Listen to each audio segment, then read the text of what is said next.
Every gamer has a Steam library that's full of 90% games that they bought and haven't played.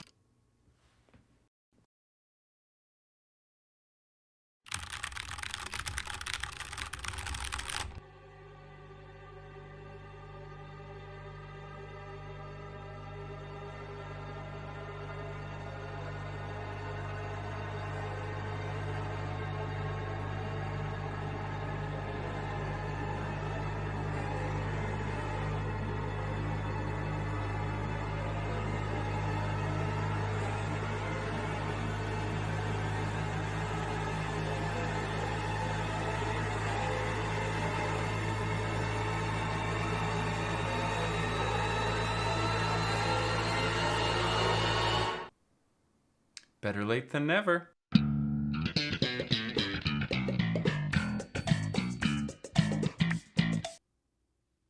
Hello, welcome to my channel. My name is Brian, and I am, among other things, a gamer. And if you're a gamer like me, I'm sure you have dozens, if not hundreds, if not thousands of games that you've always wanted to play and you just haven't taken the time to play them. Well, today I'm going to fix that, if only for one game that has been sitting on my list for almost 3 decades. A game that people say is one of the greatest games of all time. It is the granddaddy of first-person shooters. It is a classic known for innovation, for physics engines, for a character that doesn't say a single word. That's right, people. Today we are playing Half-Life in a series I like to call Late to the Game.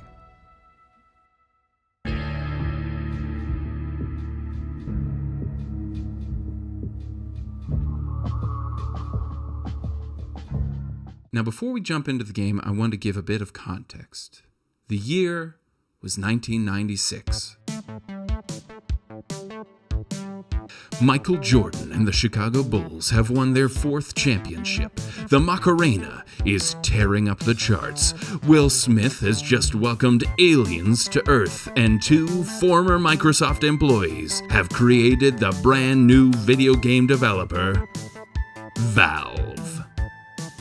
Now, Gabe Newell and Mike Harrington, the 2 founders of Valve, they worked on Doom, the original, the OG, the great shooter, the thing you can play on bacteria or something. I don't even know. I don't know what people are doing. They're adding Doom to everything these days, but that's beside the point. The 2 of them worked on Doom, and they had an idea of what to do, and they said, let's make a new game. And now, before I continue, I want to clarify a term, a very specific term that I've heard thrown around with this game a lot, and that term is game engine.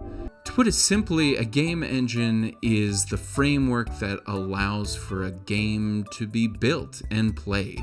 Just like the engine in your car, a game engine, it's not just a single part, but the culmination of a complex series of subsystems that all work together to make the thing go. You've got the fuel injector and the air conditioner and windshield wipers. You got everything. It's a car. You know what a car is. I don't need to tell you what a car is. You know what a car is. But specifically for a gaming engine, you're talking about the tools that designers use to put the levels together. You've got the physics of how do things move in the virtual space. You've got sound, animations, character effects, cinematics. You have little movies that live inside the video game, and they need to play at certain times. But this was a time where they didn't really have much of that.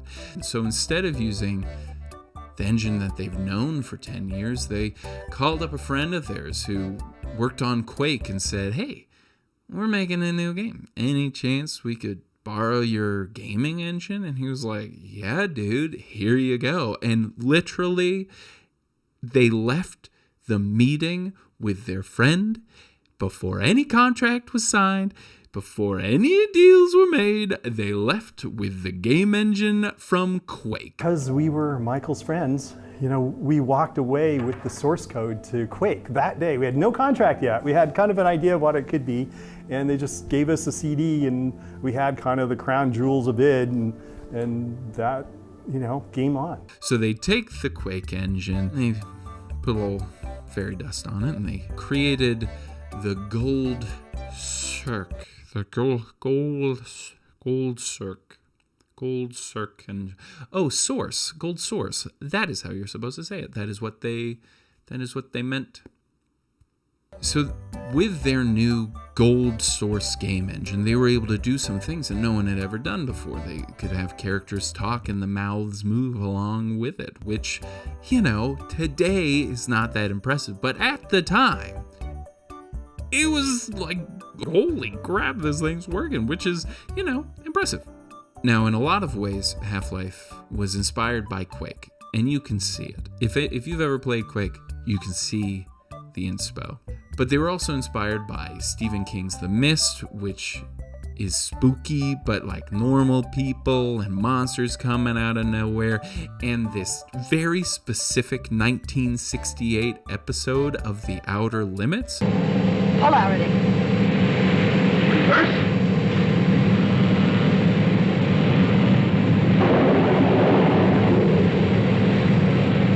Talking about Quake and Stephen King and The Outer Limits, the idea was they wanted to scare you. They wanted a scary game, genuinely scary game for players. And fortunately, I'm not that easily scared. I didn't fall for it. I was fine. Oh my god, how do I do what I do? I don't want to fight you. I don't want to do it. I don't want to do it. Sometimes I get scared when I play video games. And that's just something you have to know about me. What's interesting is they didn't just try to scare you, but they actually put fear into the non-playable characters, the NPCs in the game. They will run away from things, which, once again, is very normal now, but it was mind-blowing at the time.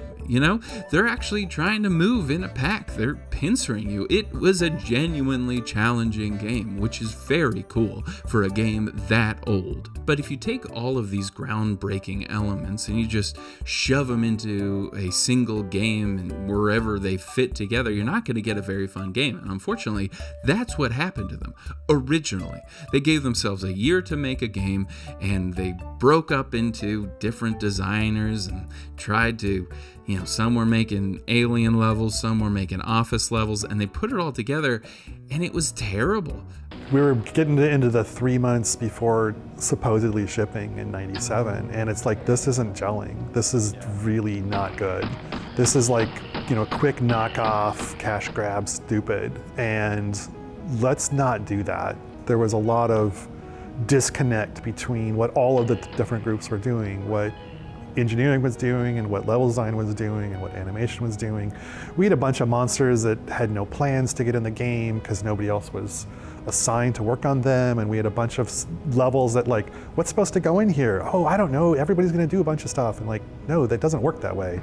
So they decided that, maybe we don't release this year, maybe we push it a year, and we get ourselves a game designer, someone who can be in charge of the whole thing, a singular creative mind, a director, an executive producer, a Kevin Feige to the Marvel Cinematic Universe, but for Half-Life. But they never found one. They looked all over, and apparently at the time, no one shared their creative vision, so they created what they called the Cabal system, which involved taking a couple people from each different department and having them meet together and just talk through the game, brainstorm, spitball, and draw out a map of what they wanted that certain level to look like. They could say, all right, this designer in our first attempt made this cool level, but it didn't have like a big bad monster. So does anyone have an idea for a big bad monster? And someone else would be like, I built this big tank thing and it can run around and it can kill you. But also I built a literal tank. This could also kill you. But also there's this train, so maybe take the train around. Like, there was a lot of cool elements. New members brought new ideas, and new ideas led to new designs, which led to new innovations.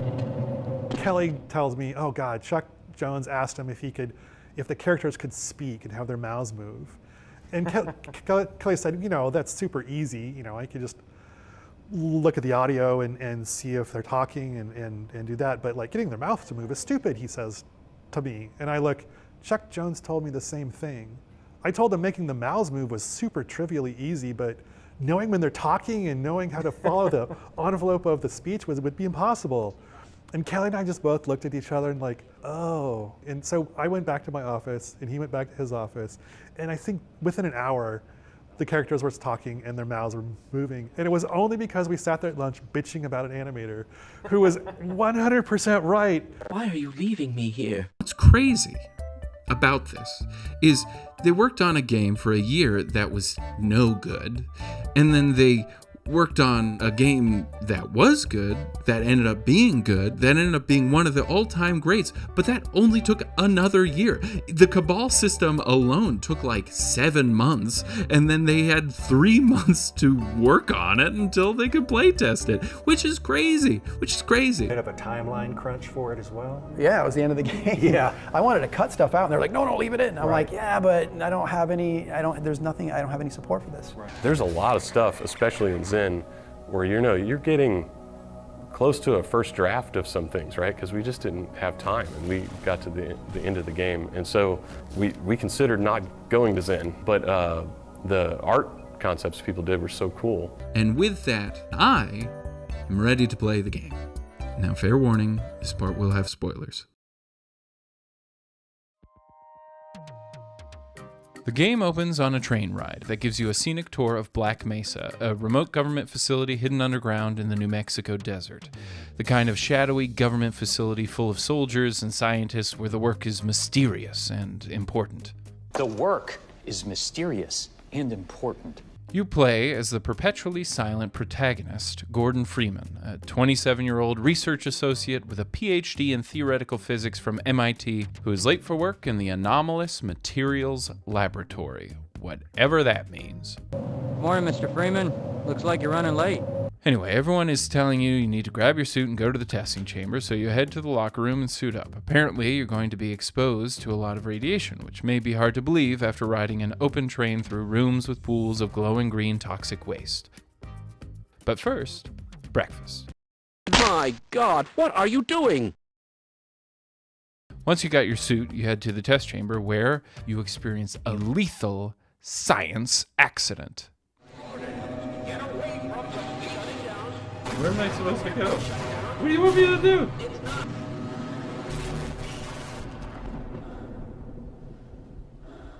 Did I win? Explosions, alien planets, a bunch of alien dudes just kind of standing there, you know, the usual. You pass out, you wake up, and the whole place is falling apart. You run through hallways as ceilings come crashing down, scientists lay dead on the floor, and alien creatures have descended on Black Mesa. This is when you are first introduced to the head crabs, slow-moving little guys who want nothing more than to leap across the room and latch onto your face like the face huggers in Alien. Now, I personally am not afraid of them at all, as you can see from this steadfast and brave performance. Oh my God! Oh my God! How do I do what I did? What did I do? I want to go back in the laser room. If they get you, they'll kill you and turn you into an alien-human-zombie hybrid thing that frankly seems like a bad time. And yet, here you are, defenseless. If only you had a weapon, an unstoppable killing machine, a tool with limitless possibility, an icon of gaming history, an object that would become synonymous with Half-Life itself. Oh yes! You've got a crowbar, baby! And with this crowbar, nothing can stop you, unless you are not very good at video games. Oh my God! But clearly, I am very good at video games. They got me. Alright, maybe it's not the most powerful weapon in the game, but it is certainly iconic. Fortunately, you also get a pistol, and eventually a whole arsenal of weapons, human and alien alike. But for now, you have a pistol and a crowbar, and take a quick pit stop to your locker to remember what you were fighting for. A baby. Now it's a tragedy. Now I got something to live for. Fun fact, that is the child of one of the developers. John Guthrie made it 10 times better. And that's actually where he found the photo of my daughter, because I didn't put my daughter in Gordon's locker. I hid her in like this destroyed office someplace, you know, as a little Easter egg for myself. And John went and put my daughter's photo in Gordon's locker, which I think was a good decision.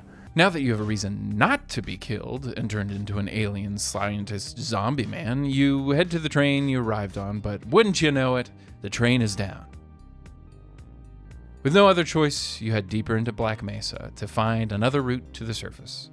You soon find that head crabs and zombies are not the only alien creatures to contend with, as howling alien dog things with sonar blasts and upright aliens called vortigaunts are starting to appear through some sort of interdimensional rift or something. Hello. Ooh. Is this that sound that Bubba... Oh my god, what is that? What is that?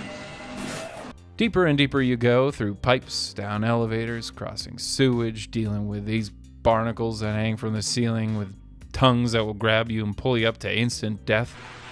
Oh my god! Eventually you make it to Sector D, where you are greeted with security turrets that can and will take you out. Oh my god! Oh my god! But they'll also go after the aliens, so, you know, not the worst. Yeah.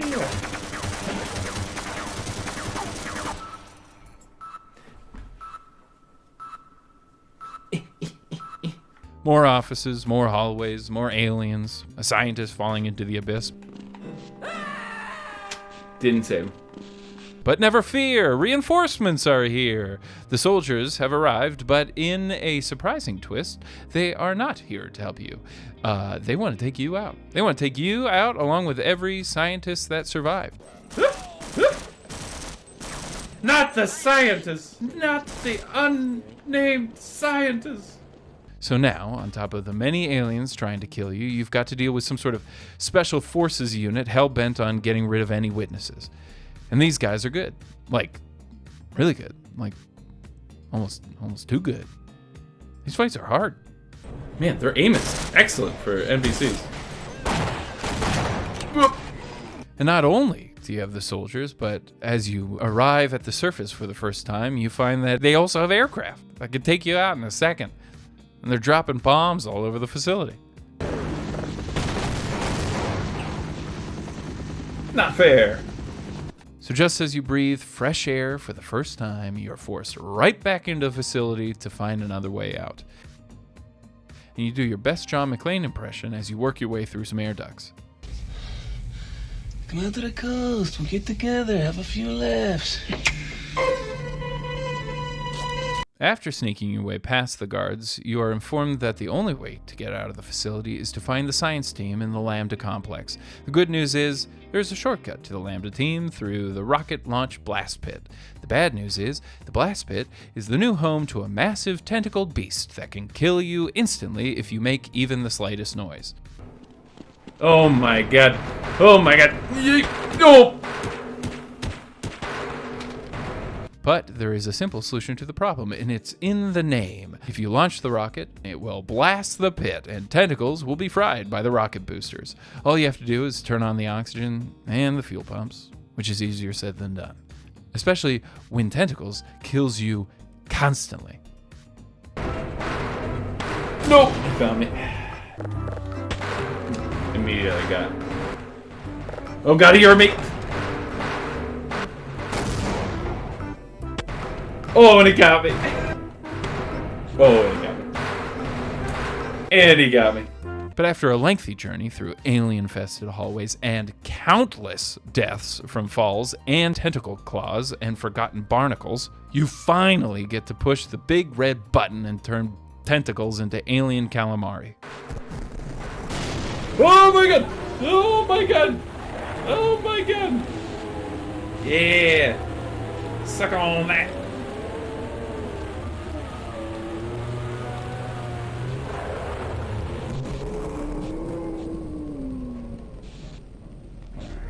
I think it did it. With tentacles gone, you climb down through the blast pit into a toxic river of radioactive waste.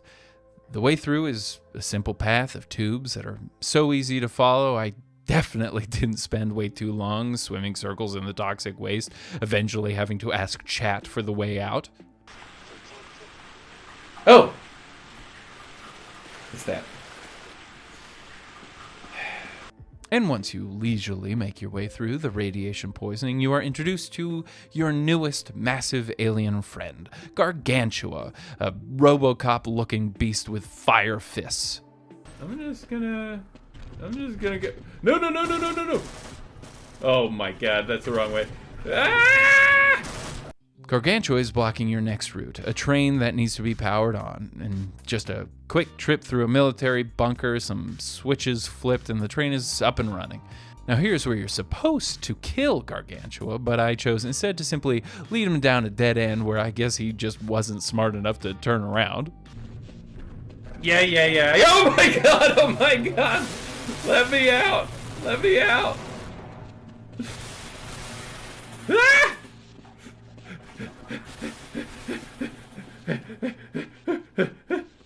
And after you get away from Gargantua, you are faced with the endless labyrinth of train tunnels that are absolutely overrun by soldiers and turrets and rockets and TNT. It is a slow, painful process to get through these tunnels, and I cannot tell you how many times I died. Actually, I can. It was 38 times. I died 38 times in an hour of gameplay, including to these bunker guys who will be an ongoing thorn in my side for the rest of the game. Do I see the guy? Oh no! Killed my box. Whoa! It's tough. But nevertheless, you get to the surface once again. Here you fight your way into the launch control room and send some sort of satellite into space that supposedly will allow Lambda Team to reverse what they are calling the resonance cascade, aka that huge explosion you caused in the test chamber that started this whole thing 20 years earlier.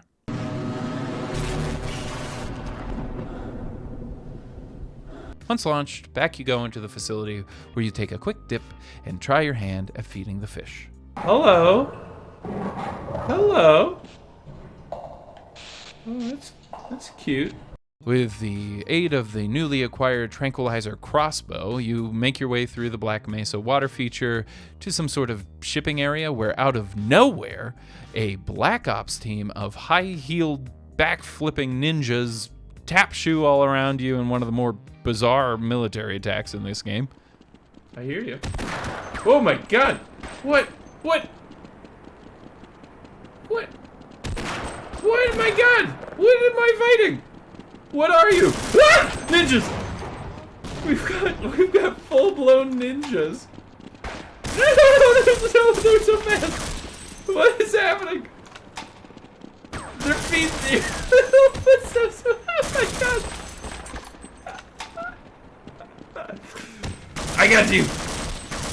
What are you doing? What? They're doing flips. Oh, that was your own grenade. Wow. And just as you defeat them, you helplessly get a bag thrown over your head and dragged by a couple of soldiers who somehow overpowered you and for some unknown reason decide not to kill you, but instead take all of your weapons away and leave you in the trash compactor to die unattended and unguarded. Aren't you even going to watch them? They could get away. No. I'm going to leave them alone and not actually witness them dying. I'm just going to assume it all went to plan. What? But like every protagonist with bulletproof plot armor, you immediately escape the trash compactor and once again are just a guy with a crowbar. Oh my god! What a wonderful new smell you've discovered, princess! You make your way through a waste treatment plant, which is about as exciting as it sounds. Lots of leaping over vats of toxic goo, labyrinthian conveyor belts, and alien-filled labs. Oh my god, he got out! Back again to the surface, you are now faced with a mix of soldiers, tentacles, landmines, and the ever-present helicopter providing suppressing fire anytime you get too bold out in the open. And believe you me, I was too bold too often. Let me in! Oh god.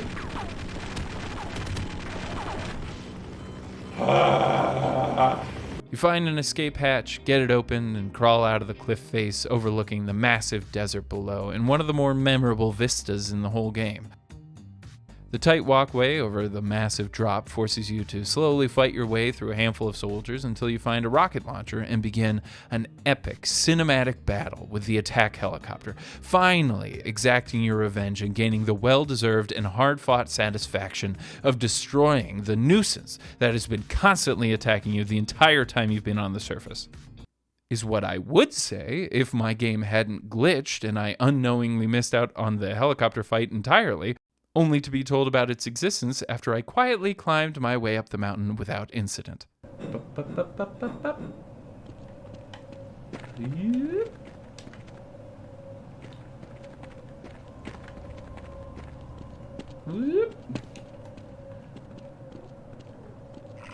my god! Every time. After the scenic lookout, it's the final battles against the retreating soldiers who have realized they are outgunned by not only an alien horde, but a lone scientist with a crowbar. Tanks, bunkers, helicopters dropping a bunch of dudes, massive alien beasts, and whatever these little guys are. They're just coming in. This is the worst. Battle after battle, exhausting fight after fight, you finally make it to the Lambda complex, where you are informed that the satellite you launched did not, in fact, reverse the resonance cascade. But it's not the scientists' fault. They were sciencing as hard as they could. Authorized to know about those, but I can see you already know a great deal more than any one man is supposed to. That's very funny. You're not supposed to know about those. No, it is the fault of some ultra-powerful alien creature on the other side that's keeping the rift open, and you need to go kill it. So now you have to go prep the core. You turn some knobs, you fight some aliens, you discover teleportation. Who's that? Who's it? What? Is there just like a businessman going through a portal? Which leads you to a pretty fascinating and challenging maze of teleportation portals full of death drops and moving platforms until you get to the core of the Lambda complex. But before entering, you're given a little jump pack with the ability to long jump, which I gotta say would have been real nice a long time ago. Because you see, before I started playing, I did the tutorial. And they teach you how to do the long jump. It's one of like 4 things that teaches you. So here I am, playing through 11 hours of the game, thinking, why am I so bad at doing the long jump? I just can't seem to do it. Only to discover that I physically could not do it this whole time. I needed this jump pack. Like, I could not do it, and yet I kept trying over and over and over and just thinking, boy, am I really bad at this? I guess I'm pretty bad at this.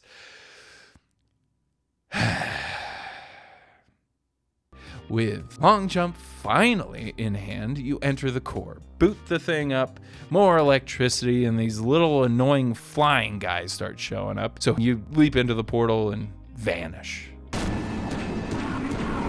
reappearing in an alien world. What?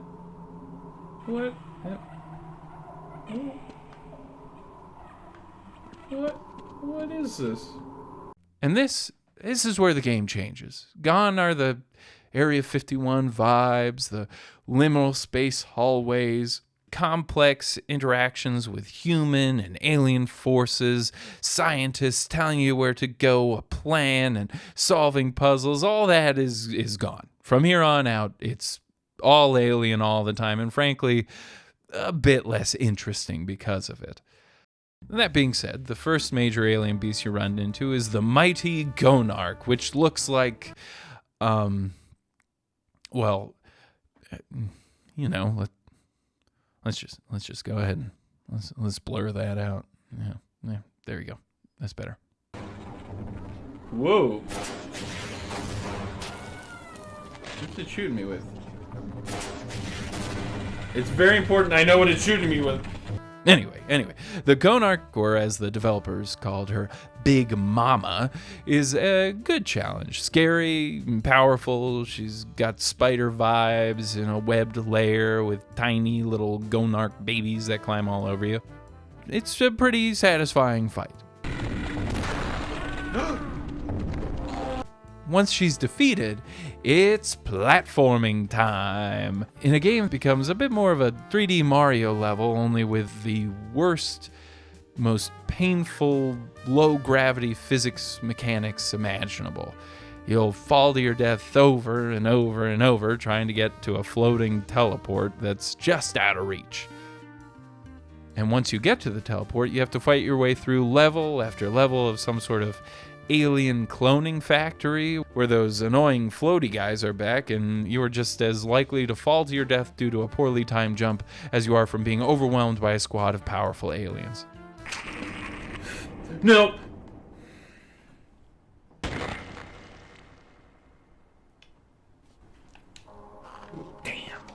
All the while, you keep hearing this booming voice inside your head, mumbling about God knows what, luring you into the final battle when he finally reveals himself to be this giant floating baby known as Nihilanth. Ah!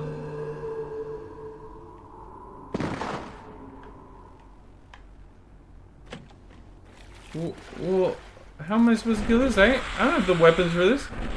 And thus begins the final battle of Half-Life, a battle that is extremely challenging and also pretty frustrating. You fight it in this giant arena with jump pads and a healing pool while he floats around blasting you with either a barrage of instant kill energy orbs or a single heat-seeking teleportation orb that sends you to one of several other areas where you have to face different enemies in some sort of environmental challenge. The first of which is this room, where I have to say the age of this game really comes through.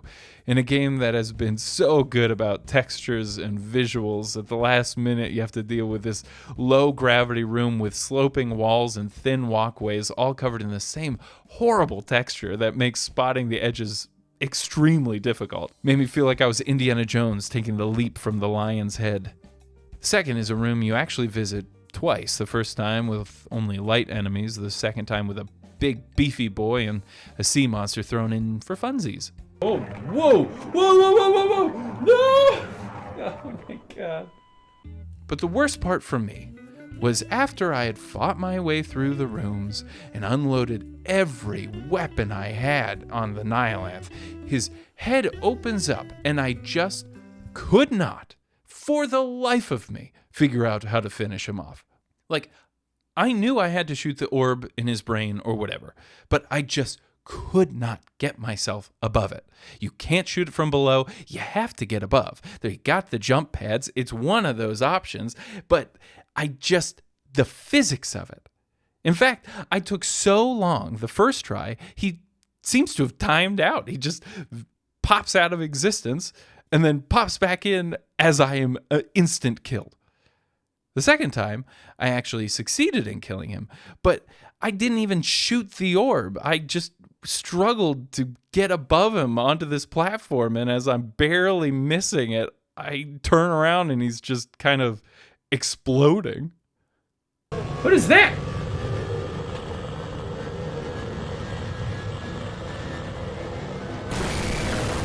What? Nevertheless, the Nihilanth is defeated, and the whole arena blows up around you. And suddenly you find yourself face to face with the G-Man, the mysterious man in the suit who's been kind of appearing throughout the game. He's on the other train at the beginning. He's the guy who walks through the teleporter. He's all over the place. He just appears. What are you doing up there? He monologues for a minute about his employers, as he would say. My employers. And how this was all some sort of plan and that Gordon has limitless potential, all before offering a choice. Step into a portal, accepting employment with his shadowy organization, or remain on the tram and be sent to an instant painful death. I may have chosen to stay on the tram the first go through. No, I refuse. We won't be working together. No regrets. Oh my god. Hi guys.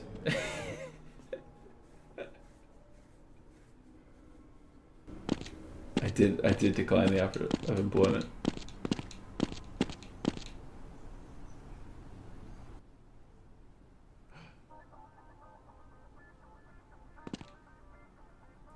Oh my god. That's the end of the game if you don't accept the job.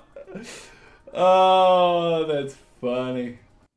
But don't worry, I went back and listened to his monologue again, and this time stepped through the portal, where you are launched into nothingness.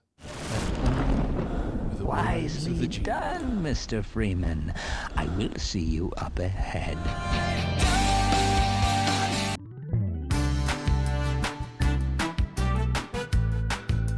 So what are my thoughts? Well, it's a great game.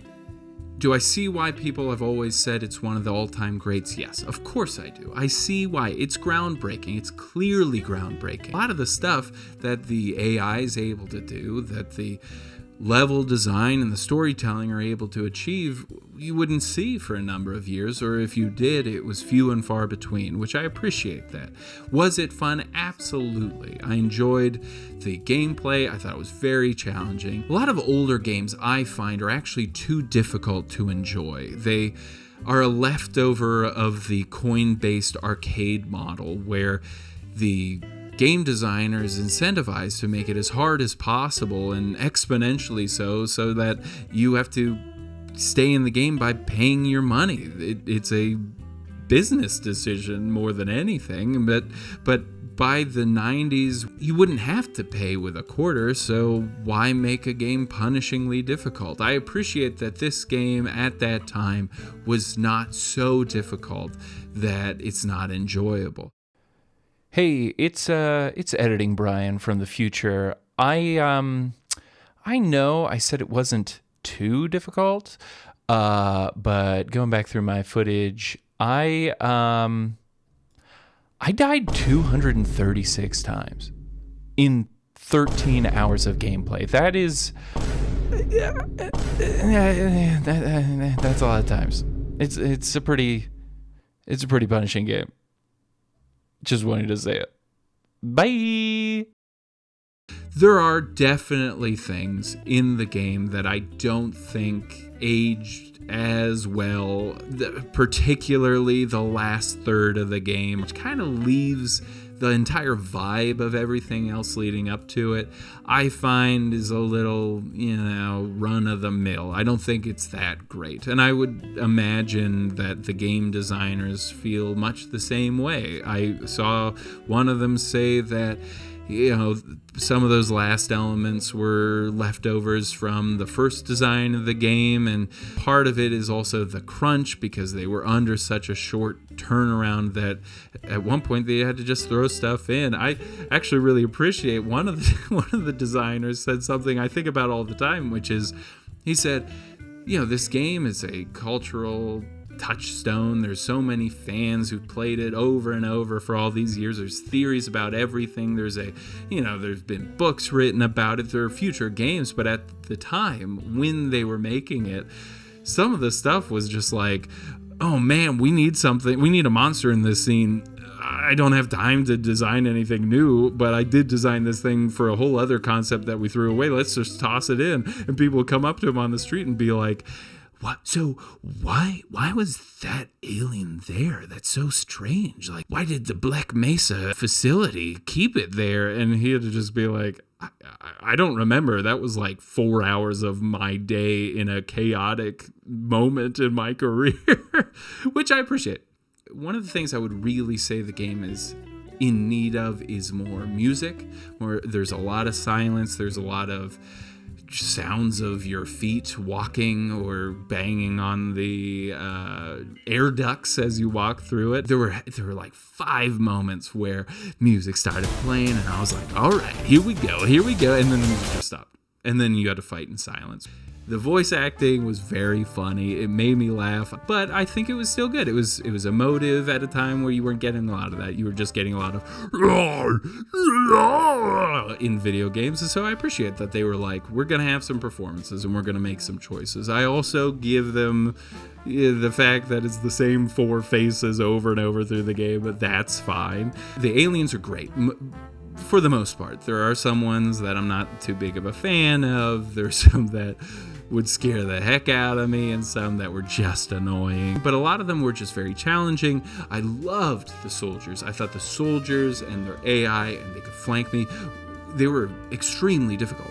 Extremely difficult in a good way, once again. As far as the storytelling goes, I appreciate that at a time when there wasn't a cohesive story, they gave you a cohesive story. Were there tearjerker moments? No. Were there gasp moments? No, other than jump scares. But, you know, it was a B horror movie story, and I like B horror movies, so A+ for me. I don't know how many letters have to be used, but a B is an A for me. In terms of game length, it's not too long. It sits in a sweet spot that I wish a lot more games would fall into, which is like a sub 20 hour, 12 to 15 hour, which I think is getting your money's worth, especially if you bought it for $2 or whatever I did whenever I bought it 15 years ago on some Steam sale as a bundle with other games. But I love a game. I love a game that I can get through in a not super long amount of time. I do enjoy things like in Breath of the Wild, going and unlocking outfits and getting new abilities and finishing every shrine and really being a completionist. But not every game needs to be one where you have to dive in for 100 hours. I enjoy that. I think that was a good. We'll give that a plus. Add some points. Would I recommend that you play this game? If you've played this before, you know it's great. You know it's great. You probably have fond memories of it. I'm sure there's a lot of people who go back and replay this game. Would I recommend to a newcomer who's never played this game to play the first Half-Life? No. No, I would not. It is an amazing game. I love it for what it is. but would I recommend that somebody play this game when there's so many other games? When there's so many games that this game inspired? No. If you're looking for it as a way to experience video game history, then sure, it's great. I did it and it's great. I had a lot of fun. I do think it is fun, and I think if you chose to play it, you would enjoy it. Perhaps Half-Life 2, that's coming up next. Who knows? Maybe I'll recommend that one, or maybe it will be even worse. I doubt it'll be worse. Everyone says it's better. Everyone says it's better. And then there's Half-Life Alyx, the VR game. I got a VR head. It's hard to see, but I got a VR head. That's what I call it, a VR head. He's got Indiana Jones hat on him. And I will wear that, and I will play Half-Life Alyx because I want to play it. So there you go. That's my thoughts, my playthrough. That's a bit of information about Half-Life.